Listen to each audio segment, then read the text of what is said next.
चलिए देखेंगे 25 सबसे बेहतरीन शब्द जो बैंकिंग एग्जाम्स में पूछे जाते हैं। याद रखिएगा, ये मोस्ट रिपीटेड वर्ड्स हैं। ये आपको अगर नहीं पता है तो आप बैंकिंग एग्जाम्स में इंग्लिश को बिल्कुल भी टैकल नहीं कर सकते हो।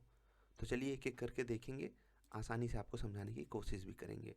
सबसे पहला वर्ड है एडवर्सिटी।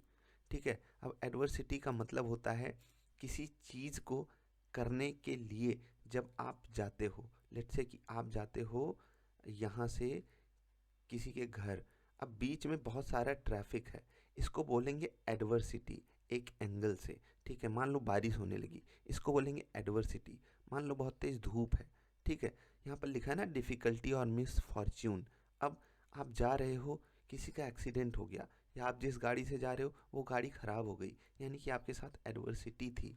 ठीक है, वहाँ पहुँचने में कोई भी काम, आप एग्ज़ाम की प्रिपरेशन कर रहे हो, आपके साथ एडवर्स कंडीशन हो सकती है, इससे एडवर्स भी बन सकता है। ठीक है, ऐसे ऐसे कई सारे वर्ड्स भी इससे बन सकते हैं। आप सेंटेंसेस बना करके देखा करो, तब आपको पता चलेगा। ये मोस्ट रिपीटेड वर्ड्स हैं, तो इस पे आपको एक्स्ट्रा ध्यान देने की ज़रूरत है।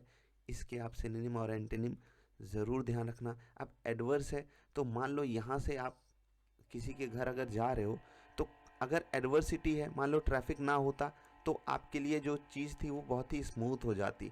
ठीक है, ईजी हो जाती।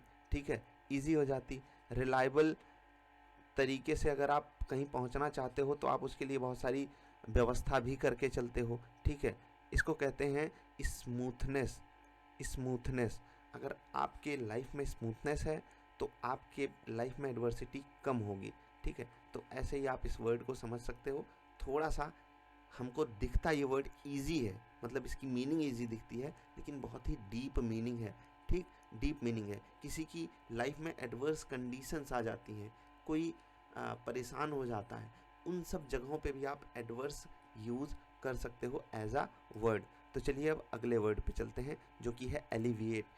बहुत बेहतरीन वर्ड है और इसको हमेशा आपको यूज़ करना है अपनी इंग्लिश में, तो हमेशा यूज़ किया करिए, क्योंकि बैंकिंग एग्जाम्स में जो वर्ड्स आते हैं ना, वो आपको एक इंसान के रूप में बदल के रख देते हैं। ठीक है, अब यहाँ पर देखो एक चीज़ लिखी हुई है, किसी चीज़ को कम करना। इसका मतलब होता है किसी चीज़ को कम करना। अब कम हम नॉर्मली भी कर सकते हैं, लेकिन वो चीज़ जो होनी चाहिए वो पहले ख़तरनाक होनी चाहिए, लेस सीवियर होनी चाहिए। जैसे कि हम अगर पॉपुलेशन को ये ध्यान में रखें, पॉपुलेशन की बात करें, तो पॉपुलेशन अभी ज़्यादा है, हम पॉपुलेशन को एलिविएट कर सकते हैं। अभी पोल्यूशन बहुत ज़्यादा है, हम पोल्यूशन को क्या कर सकते हैं, एलिविएट कर सकते हैं। मान लो वाटर स्कार्सिटी है, स्कार्सिटी को हम एलिविएट कर सकते हैं। कोई चीज़ पहले से खतरनाक हो, डेंजरस हो, बुरी हो, बेकार हो, हम उसको जब कम करें, ठीक है, जब हम उसको कम करें, उसको बोला जाता है एलिविएट। जैसे मान लेते हैं कहीं पर पानी की कमी है, हम वहाँ पर अगर पानी बढ़ा रहे हैं ना, तो हम क्या कर रहे हैं, एलिविएट कर रहे हैं क्या, वाटर स्कार्सिटी को।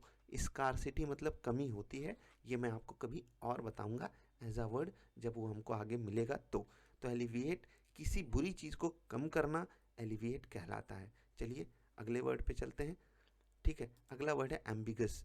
एम्बिगस मतलब जो चीज़ कई सारे इशारे करती हो, कई सारी चीज़ें आपके साथ कहना चाहती हो, जिसकी कई सारी मीनिंग हो। जैसे कि आपसे कोई बोला और भाई क्या हाल है, और आप सिर्फ हंस दिए। क्या किए आपने, सिर्फ हंसा, वो कई मीनिंग्स उसकी निकालेगा। ठीक है, कई लोगों को लड़कियां हंस के देख लेती हैं तो वो उसकी कई मीनिंग निकाल लेते हैं, जबकि उसकी कोई मीनिंग नहीं होती है, वो सेंसलेस और बेसलेस बात है। आप सब हाँ गिर पड़ते हो भावनाओं में। तो एम्बिगस ऐसे ही होता है। एक एंगल से मान लो कि जहाँ पर आपको कई डायरेक्शंस दिख रही हों, अब इसको अगर हम एग्जाम्पल के तौर पे समझना चाहें, तो जो मैंने आपको फनी एग्जाम्पल्स दिए उसके अलावा, तो ऐसे समझ लो कि आपने कंचन नाम सुना है। कंचन, इसका मतलब जानते हो, सोना होता है, और इसका और भी कुछ मतलब होता है, वो आप सर्च करना, आपको पता चलेगा। एक ही वर्ड के कई सारे मीनिंग होते हैं, ये भी हो गया। ठीक है, जैसे कि प्रिंसिपल कौन सा वाला क्या काम करता है, PLEPAL, दोनों प्रिंसिपल में क्या डिफरेंस है। अब आप इंग्लिश पढ़ रहे हो तो इतना तो आपको मेहनत करनी आनी चाहिए ना, तभी आप समझोगे एम्बिगस जो वर्ड होता है ये क्यों यूज़ किया जाता है। जैसे कि कभी कभी कोई नेता कुछ काम करता है, हम उसमें कहते हैं यार ये एम्बिगस काम कर रहा है, फालतू चीज़ें कर रहा है, दिखाता कुछ है करता कुछ है, समझ रहे हो। ऐसे ही इस वर्ड को थोड़ा सा यूज़ करना चालू कीजिए अपनी इंग्लिश में, आपको काफ़ी जगहों पे ये वर्ड यूज़ करने की अपनी अपॉर्चुनिटी दिखाएगा। आगे, अपैथी। हम किसी के साथ अपैथी कब दिखाते हैं? यहाँ पर मीनिंग है लैक ऑफ इंटरेस्ट और कंसर्न। आप मान लो आपका बच्चा है, वो गिर गया सीढ़ी से, आप अपैथी दिखा पाओगे? आप उसके साथ पैथी दिखाओगे, आप उसके साथ प्रेम भावना दिखाओगे, यार तुरंत दौड़ोगे, यार कैसे गिर पड़ा। मान लो कोई ऐसे ही ऐरा गहरा नत्थु गहरा जा रहा है, गिर पड़ा, आप वहाँ पर कोई इंटरेस्ट नहीं दिखाओगे ना, आप अवॉइड करोगे। लैक ऑफ इंटरेस्ट और कंसर्न होता क्या है? मान लो कि कोई घटना घट गई, किसी के घर में चोरी हो गई, ठीक। अब वहाँ पर कोई नेता है, वो आलतू फालतू कमेंट कर रहा है, कोई नेता है वो आलतू फालतू कमेंट कर रहा है, तो आप क्या करोगे? आप कहोगे भैया ये नेता अपैथी दिखा रहा है उस बंदे के खिलाफ जिसके घर में चोरी हुई है। किसी लड़की के साथ कुछ बुरा हो जाता है, किसी लड़के के साथ कुछ बुरा हो जाता है, और आप आलतू फालतू कमेंट करते हो, तो आप अपैथी दिखाते हो, क्योंकि आपको कोई इंटरेस्ट नहीं है, कंसर्न नहीं है। मे बी नेता के केस में अगर हम देखें तो चुनाव नहीं है, इसलिए वो अपैथी दिखा रहा है। ऐसे ही हम घर में भी कई सारी जगहों पे ऐसे बिहेव कर देते हैं कि यार हटाओ, हमें क्या मतलब इन सब चीज़ों से। तो हमें अपैथी तो नहीं दिखानी चाहिए, ठीक है। अभी हम अगली बात कर लेते हैं। ये जो वर्ड है ये कमाल का है, बॉल्स्टर। बॉल्स्टर का मतलब होता है टू सपोर्ट और स्ट्रेंथन। हम सिर्फ होता है ना कि जब हम किसी के पीछे खड़े हो जाते हैं उसको अच्छा फील होता है, तो ये इसी एंगल की बात है। किसी के पीछे खड़े होकर के किसी को हल्का सा सहारा दे करके जब हम ताकत देते हैं उसको बोलते हैं बॉल्स्टर, ठीक है। सो आपको भी अच्छे लोगों को बॉल्स्टर करना चाहिए, ये एक अच्छी बात होती है, ठीक। तो बॉल्स्टर भी आप बहुत अच्छे से यूज़ कर सकते हो। कैंडिड, ये तो आपने देखा होगा, कैंडिड फोटो के रूप में यूज़ किया जाता है। कैंडिड मतलब जहाँ पर फेकनेस नहीं है, राइट। और इसकी बहुत बहुत गहरी मीनिंग होती है।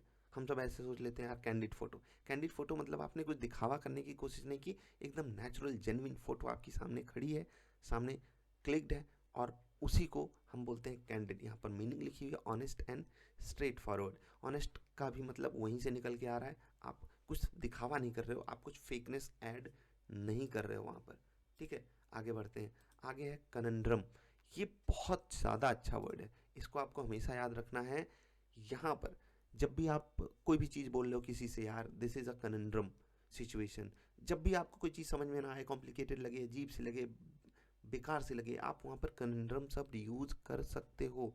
बहुत बेहतरीन वर्ड है। अ डिफ़िकल्ट प्रॉब्लम और पजल, हम इसको नॉर्मल क्वेश्चन के भी सब संदर्भ में यूज़ कर सकते हैं, और अगर आप क्वेश्चंस के संदर्भ में नहीं यूज़ करना चाहते हो तो भी आप कनंड्रम बहुत जगहों पे यूज़ कर सकते हो।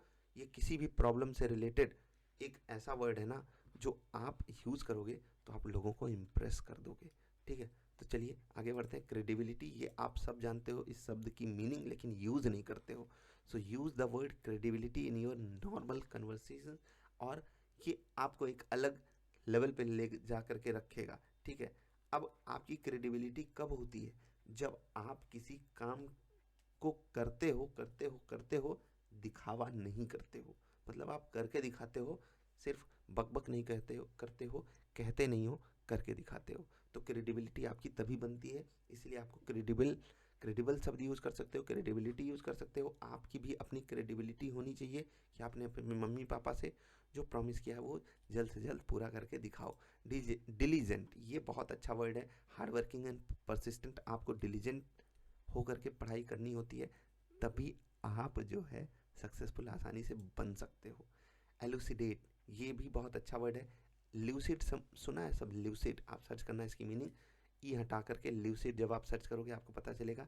क्लियर, एकदम बेहतरीन, उसी को बोलते हैं ल्यूसिड। और उसी चीज़ से एक अलग वर्ड बन गया एलुसिडेट। इसका मतलब होता है टू मेक क्लियर और एक्सप्लेन, किसी चीज़ को अच्छे से समझा देना, जैसे मैं अभी आपको मीनिंग समझा रहा हूँ, जितनी भी हो सकती है छोटे मोटे तरीके से। एलोक्वेंट, इसका मतलब होता है बोलने वाला। येलो क्यों, ये बोलने से संबंधित है, आप पढ़ोगे लोक्वेंट। लोक्वेंट भी अच्छा वर्ड है, एलोक्वेंट भी अच्छा वर्ड है। इसका मतलब होता है जब आप लगातार बकबक कर सकते हो, बोल सकते हो, अच्छे से समझा सकते हो सामने वाले को। और देखो यहाँ पर लिखा हुआ एक वर्ड परसुएसिव, परसुएजन एक बहुत अच्छी कला होती है, आप किसी इंसान को अपनी चीज़ें समझा करके कन्विंस कर सको, ठीक है। तो जब भी आप कोई भी परसुएसिव काम करते हो और बोल के करते हो, उसी इंसान को एलोक्वेंट बोला जाता है। आप भी एक एलोक्वेंट इंसान बनो, अगर आप इस तरफ इंटरेस्ट रखते हो तो मेरी यही शुभकामनाएं हैं। अगला वर्ड है एम्पैथी। एम्पैथी से ही मिलता जुलता एक वर्ड है एपैथी, आप उसके बारे में सर्च करना। एम्पैथी का मतलब होता है the ability to understand others feeling. जैसे कि कोई दुख में है और आप उसके दुख को अगर समझते हो, आप उसके पास हो, लोग कहते हैं ना आप मेरी भावनाओं को समझ पा रहे हो, मैं आपके दुख को समझ पा रहा हूँ, ऐसे कहते हैं ना लोग। तो यही होती है एम्पैथी। हमें दूसरों के साथ एम्पैथी दिखानी चाहिए, क्योंकि एक इंसान का इंसान से भाईचारा हो, यही इंसानियत कहलाती है। एफेमरल, इसका मतलब होता है lasting for a short time, बहुत छोटे समय के लिए। क्या होता है, दिन होता है, रात होती है, कुछ कुछ हमारे जीवन में क्षण आते हैं जो बहुत छोटे टाइम फ्रेम के लिए होते हैं, उसको हम बोल सकते हैं एफेमरल। जैसे कि सुख, स्पेशली हाँ, अगर हम लोग एजुकेशन ले रहे हैं, पढ़ाई कर रहे हैं उस समय, तो हमारे लिए बहुत छोटे टाइम फ्रेम में ही सुख मिलते हैं, तो एफेमरल हम बोल सकते हैं। असली सुख तो जॉब पाने के बाद आता है। एराडिकेट का मतलब होता है टू रिमूव और डिस्ट्रॉय कम्प्लीटली, किसी चीज़ को जड़ से ख़त्म कर देना। जैसे कि पॉवर्टी, गरीबी की मैं बात कर रहा हूँ, उसके अलावा पोल्यूशन हो गया, बुरी चीज़ें हो गई, बुरे कृत्य हो गए, बुरे काम हो गए, ठीक है। तो ये जो चीज़ें हैं, इनको हमें कम्प्लीटली ख़त्म करनी है। एराडिकेट करने का मतलब भी यही होता है। फ्रिवलस, लैकिंग सीरियसनेस, आप मतलब होता है ना, कुछ बच्चों को आपने देखा होगा, बस नाम के लिए पढ़ते हैं, तो वो सीरियसनेस नहीं दिखाते, उनको हम बोल सकते हैं दे आर फ्रिवलस एस्पिरेंट्स। और ऐसे लोग सिर्फ फॉर्म भरने के लिए होते हैं। किसी किसी एग्ज़ाम में आपने सुना होगा 30 लाख 40 लाख फॉर्म पड़ जाते हैं, उसमें से जनरली 28 लाख 29 लाख तक बच्चे नॉन सीरियस कैंडिडेट्स ही होते हैं, उनको आप फ्रिवलस बोल सकते हो। इमिनेंट, इमिनेंट का मतलब होता है जो जल्द से जल्द होने वाला हो। जैसे कि आप अगर पढ़ाई कर रहे हो, योर जॉब इज़ एमिनेंट, समझ रहे हो ना, मतलब इस तरीके की होने वाली चीज़, समझ रहे हो, जो अभी हमारे सामने नहीं है लेकिन आ जाएगी बहुत ही जल्द। इन एडवर्टेंट, एडवर्टेंट की मीनिंग आप ज़रूर सर्च करना। इन एडवर्टेंट का मतलब होता है अनइंटेंशनल और एक्सीडेंटल, मतलब जो आप करना ना चाहो और हो जाए। आप जा रहे थे, आपके नीचे कोई चीज़ गिर के टूट गई, तो दैट वाज इन एडवर्टेंट, उसे टाला नहीं जा सकता था, वो बस गलती से हो गया। इनएविटेबल, ये बहुत ज़्यादा अच्छा वर्ड है, मेरा फेवरेट वर्ड है आज की पीपीटी का। यहाँ पर है certain to happen, unavoidable, hard work is the key to success. आपने इसका नाम सुना होगा, ये एक कोट है। और जब भी आप हार्ड वर्क करते हो ना, तो योर सक्सेस इज़ इनएविटेबल। अब आप समझ गए होगे, सक्सेस तो होनी ही होनी है, मतलब आप सक्सेसफुल बने हुए ही बनोगे। Success is certain to happen. अब सक्सेस को आप चाह कर भी अवॉइड नहीं कर सकते अगर आप लगातार हार्ड वर्क कर रहे हो तो। मेटिकुलस का मतलब होता है very very clear and precise, एकदम बेहतरीन। मेटिकुलस, आप बोलते हो ना, आप मेटिकुलसली किसी चीज़ को कर जाते हो। डॉक्टर लोग मेटिकुलसली क्या करते हैं, सर्जरी करते हैं। अगर आप किसी फील्ड के एक्सपर्ट हो गए, आप भी वो काम मेटिकुलसली करते होगे। बहुत अच्छा वर्ड है मेटिकुलस, यूज़ करना चाहिए आपको। Notorious, famous for something bad. आजकल आपने देखा होगा यूट्यूब पे लोग नंगा नाच कर रहे हैं ना, किस तरीके का, कि कुछ भी बोल देते हैं, कुछ भी कह देते हैं, कुछ भी दिखा देते हैं। So that is kind of a notorious thing. और इसी को हम कहते हैं, फेमस तो हैं वो, लेकिन for something bad. Obsolete, no longer in use और आउटडेटेड। ऑब्सलीट का मतलब पुराना, लेकिन इस तरीके से नहीं कि ओल्ड के टर्म्स में हम बोल रहे हैं। ऑब्सलीट का मतलब होता है जैसे कि आपका पुराना कंप्यूटर होगा, पुराना मोबाइल होगा, ठीक है, टेक्नोलॉजी होगी, समझ रहे हो। ओल्ड का अपोजिट ऑब्सलीट एक एंगल से आप कह सकते हो, लेकिन ऑब्सलीट का मतलब जो चीज़ पहले यूज़ होती थी, अभी वो यूज़ में नहीं आती, अभी वो पुरानी हो गई, या अभी उसका कोई औचित्य नहीं बचा, तो उस चीज़ को आप ऑब्सलीट बोल सकते हो। प्रैग्मेटिक, ये आपके लिए एक फेवरेट शब्द हो सकता है। प्रैक्टिकल रादर देन थियरेटिकल, आपको प्रैग्मेटिक लाइफस्टाइल अप्रोच करनी चाहिए, और जब आप ऐसा बनोगे तो आप बहुत ही प्रैक्टिकल इंसान बन जाओगे। रेजिलियंट, आप में से बहुत सारे लोगों का ये फेवरेट शब्द होगा ही।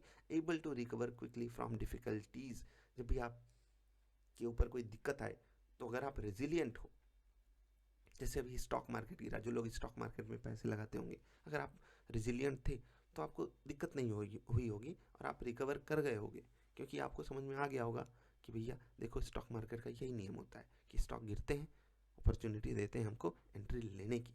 ठीक, अगला है, आखिरी वर्ड है स्क्रूटनाइज। इसका मतलब होता है किसी चीज़ को अच्छे से क्लियरली एग्जामिन करना, अच्छे से चीज़ों को समझना। और अभी ये अगला वर्ड नहीं, ये आखिरी वर्ड था, सुपरफ्लस। आई होप मैंने आपको सुपरफ्लस वर्ड्स नहीं बता दिए, सिर्फ 25 ही वर्ड्स बताए हैं। आप इन 25 वर्ड्स को अच्छे से समझो, इनकी सिनोनिम और एंटोनिम समझने की कोशिश करो। अगर आप सिर्फ ये 25 वर्ड समझ के ही लिखना चालू करते हो ना, तो आप इनके इर्द गिर्द जो वर्ड्स हैं उनको एक कलेक्ट करते जाओगे और आप एक अच्छी राइटिंग स्किल पकड़ सकते हो। इसके अलावा जो बेसिक इंग्लिश वर्ड्स होते हैं वो तो आपको पता ही है। इसके अलावा मैंने और भी आपके लिए वर्ड्स खोज के रखे हैं, एक एक वर्ड आपके लिए बना करके मैं वीडियो डालूंगा। अभी इतना ही। वीडियो पसंद आए लाइक करना। जल्दी मिलेंगे ढेर सारी अच्छी और कमाल की वीडियोज़ में। नमस्कार।